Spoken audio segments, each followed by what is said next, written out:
Dahil nasira ang ating washing machine guys, isang linggo tayong natambakan ng planchain. So ngayon ito ang ating tatrabahuhin. Let's go!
guys, tapos na tayong mamlansya. At siguro magtataka kayo kung bakit mga bestida itong mga pinlansya ko.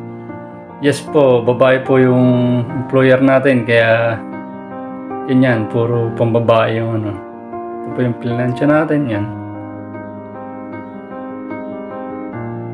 Okay. Kaya guys, kapag naging OFW kayo, lahat ng trabaho sa gawaing bahay matututunan nyo. Pagluluto, paglalaba, pamamlansya, paglilinis, lahat ng bahay, lahat ng pamamalengke, matututunan nyo lahat. Kaya kung akala nyo ito'y lahat trabahong pambabae, iaasan nyo lang sa mga misis nyo, wag naman po. Tulungan nyo yung misis nyo. Katulad ko, halimbawa, pag si misis nagluluto, pwede ako mamalansya. Tinutulungan ko siya. Kung siya na may mamamalansya, pwede naman po ako magluto. Magandang advantage po yung marunong tayo pareha sa gawaing bahay. Kaya nakatulong din po yung pagiging mahirap ko, kumbaga nung una, dahil natuto akong mamlansya nung high school pa lamang ako. Kaya ito, nagagamit ko ngayon. Marunong akong mamlansya, marunong tayong magluto, marunong tayong mamalengke, marunong tayong mag-drive. Lahat po dito, all around ang trabaho natin. Kaya okay po yan. Kaya ito po, iayos natin, lalagyan natin sa lalagyan at tapos na tayo.